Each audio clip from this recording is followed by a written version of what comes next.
Welcome to GSA FAS Focus, a look at what is happening throughout GSA's Federal Acquisition Service in this episode. GSA's FAS Region 2 Regional Commissioner Jeff Lau and the newly named executive sponsor of the FAS Process Automation Center joins us to talk about that new automation hub, as well as robotic process automation and how it fits in the agency's overall strategy. We'll also run down some of the webinars and CLP opportunities coming up in the next couple of weeks, and we will also put a few fascinating facts in FAS Focus. Welcome back to FAS Focus, a look at what is happening throughout GSA's Federal Acquisition Service. I'm Joan Kornbluth, and in just a few minutes, I'll be talking with Jeff Lau, GSA's FAS Region 2 Regional Commissioner and the executive sponsor of the FAS Process Automation Center. But first, you know there is always something new happening with GSA's multiple awards schedule. So if you have got questions about the latest MAS updates, or you just need a simple clarification of an abbreviation that you see popping up in the solicitation, you can get your questions answered during the next MAS office hours on Thursday, February 18th. What am I talking about? Well, GSA's monthly MAS office hours are your chance to engage with MAS experts and policymakers for a live Ask Me Anything that is also taped. That means you can gain some new knowledge even if you can't make the live broadcast. The next MAS office hours session is scheduled for 2 p.m. Eastern. That is 1 Central, 12 Mountain, 11 Pacific on Thursday, February 18th. What? You're working for Maui until May? Well, that's okay. The AMA gets underway at 9. Wherever you are, just remember to visit the events section of gsa.gov at www.gsa.gov/events to learn more and register for the next MAS office hours on February 18th.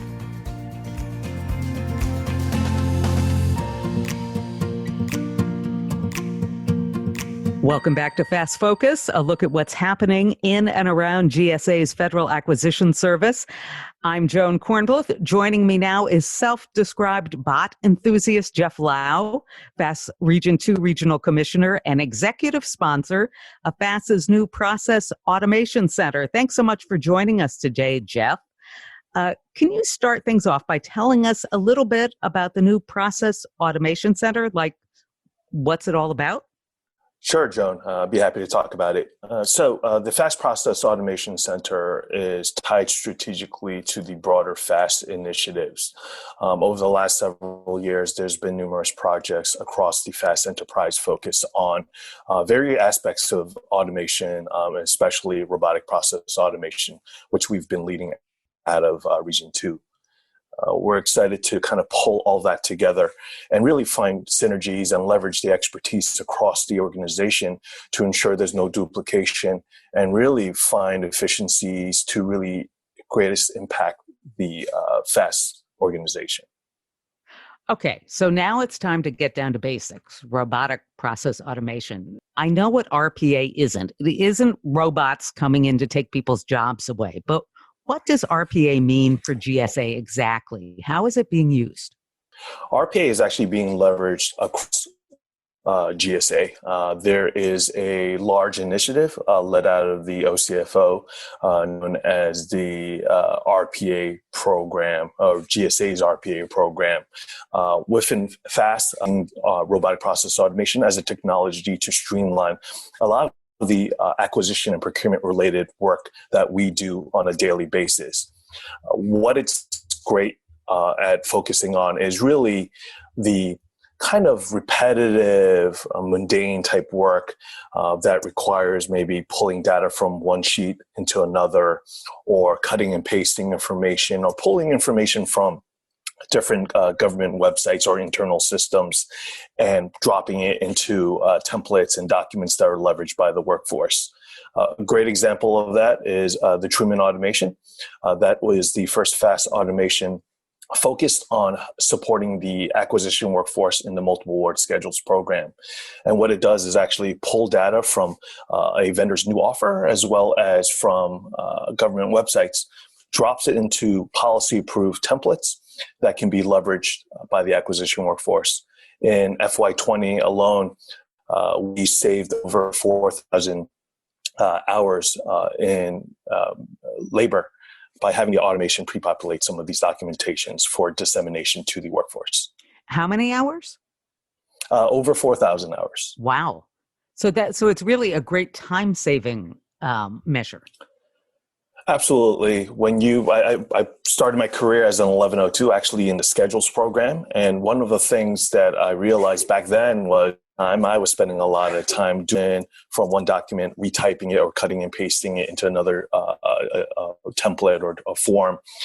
That time adds up. And the 4,000 hours saved will allow the workforce to do a lot of the more higher critical thinking type work, contract negotiations, market research, engagement with the industry partners to really get a more robust offering approved. I'm Joan Kornbluth. You're listening to GSA FAS Focus. If you've got questions about anything you're hearing today or someone you'd like to hear featured on the program, send us a note. The email address is gsafastfocus@gsa.gov. That is gsafastfocus@gsa.gov. We're talking with Jeff Lau, GSA's Region 2 Federal Acquisition Service Regional Commissioner and Executive Sponsor of GSA's new Process Automation Center. If you're a regular listener to this program, you'll know that this is the time when I pull out our kind of cloudy crystal ball and ask the guests to polish it up a bit and give me a look ahead.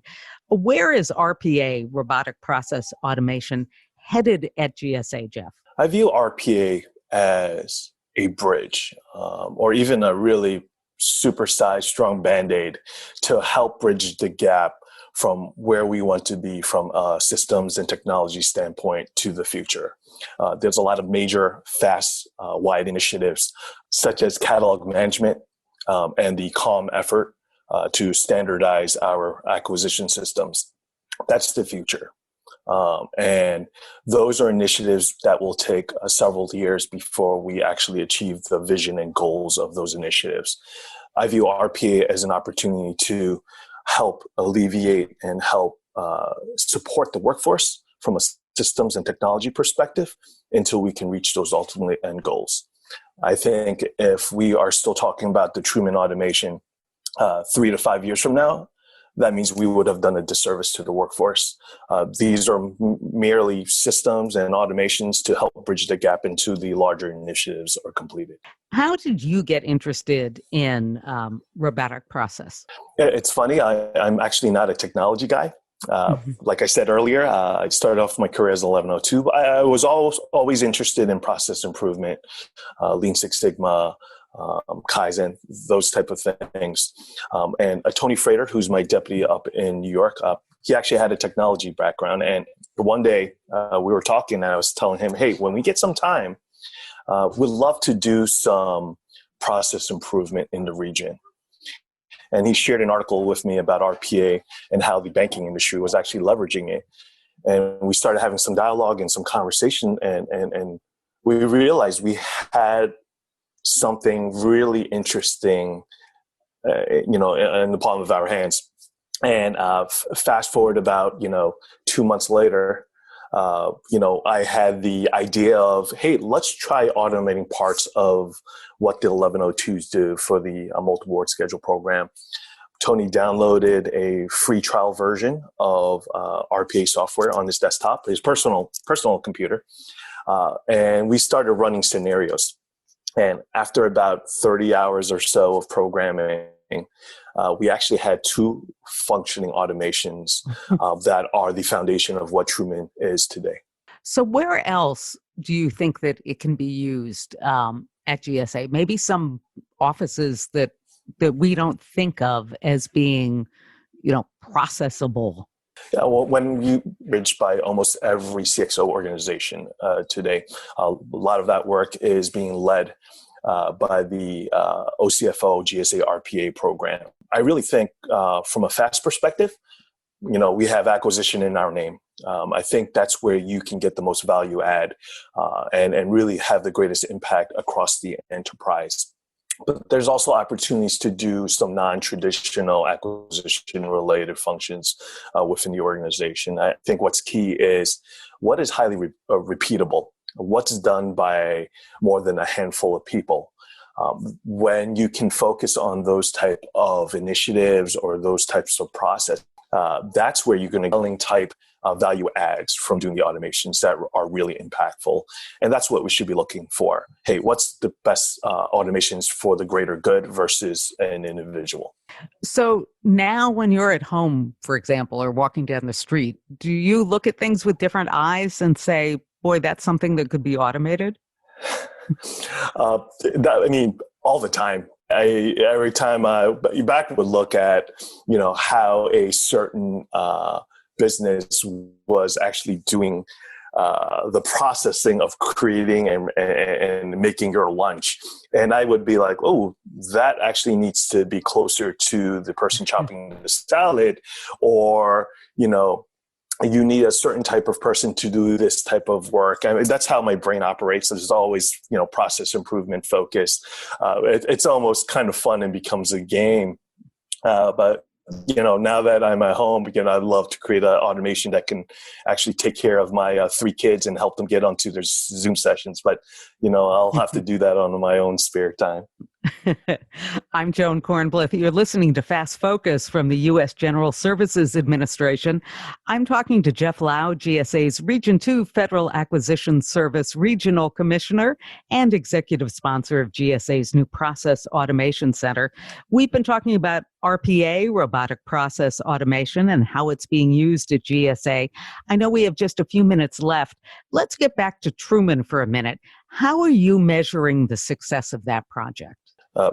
As some quick backstory, okay. When we first created Truman, it's actually named after President Truman, who was the founder of GSA and helped establish it over 70 years ago. And we thought, what could possibly be a better name for the first automation in GSA and FAS than naming it after the president that founded the agency? So that's how Truman actually got its name. For Truman, we strategically focused on that because we knew that there was a much bigger play at hand, and that's the schedules consolidation effort that Stephanie Schutt from the Mass PMO has been leading over the last 2+ years. And with any kind of streamlining and standardization, that's ripe for automation. That we're using different types of templates to do new offer reviews, being streamlined into one. That drives efficiencies, that drives effectiveness, and those are great opportunities for automation. We're continuing to do enhancements to Truman. We expect to have final proposal revision templates include as part of those deliverables in early Q2, and are currently surveying the workforce to get more ideas on, hey, what works, what doesn't work, what would you like to see? So right now, as long as we can continue providing those outputs on a daily basis, continue getting them in the hands into the acquisition workforce so that can more quickly do reviews of new offers, that's the end goal, just to make the life of the 1102 workforce a little bit easier, and then looking to expand that to touch other areas of FAS. So easy and efficient. That's Truman. Easy, absolutely. Well, thanks so much, Jeff. If you've got any questions for Jeff Lau or would like to learn more about Truman or any of the programs that we've been talking about, drop us a line. The address is GSA FAS Focus at gsa.gov. Coming up, news of another great training opportunity and some fascinating FAS facts. I'm Joan Kornblith, and you are listening to GSA FAS Focus.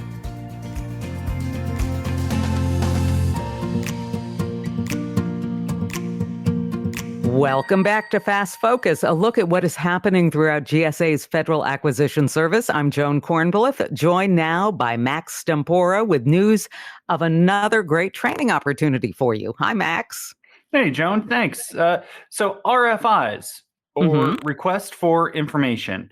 They're a part of how we dialogue with industry. I've heard from some of our partners that they can sometimes be daunting or confusing, maybe, especially when they're just getting started. I am pleased to see that we've got a session coming up on February 23rd that's dedicated to explaining more about RFIs and how they can be a useful tool for businesses of all sizes. Our Market Research as a Service, or MRAS team, is putting this one on. MRAS sounds like a band from the 80s. Yes, it does. Any idea of what's on tap with the MRAS people? MRAS is calling this training Making Market Research Easy, Enhancing Industry Partnerships. And they say that attendees will walk away with a better understanding of why GSA collects industry responses and how the data collected shapes future purchasing decisions. So it looks like what they're going to do is give people some insight into how to respond to GSA's RFIs and maybe hand out some tips and tricks. The experts are going to be there to give you ideas into how to best fill out all those important surveys, because really that's what an RFI is. It's a fancy survey. That sounds absolutely right, Joan. And it really is useful for us at GSA. So if you can attend the training, I hope you do. Okay, I see that registration info is now up on the GSA events page. Just go to gsa.gov, scroll down to the events section to find out more. The date again, February 23rd, the title, Making Market Research Easy, Enhancing Industry Partnerships, and much easier to go there and read about it than for us to talk about it. I'm Joan Kornbluth. Coming up on FAS Focus, a few fascinating FAS facts, and try to say that 5 times fast, or even once.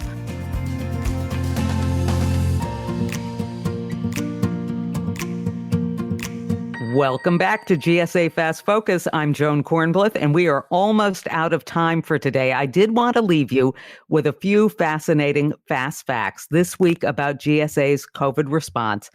Now, Max, I am sure that you have heard about GSA sourcing some really hard to get supplies during the pandemic. Hand sanitizer, for example.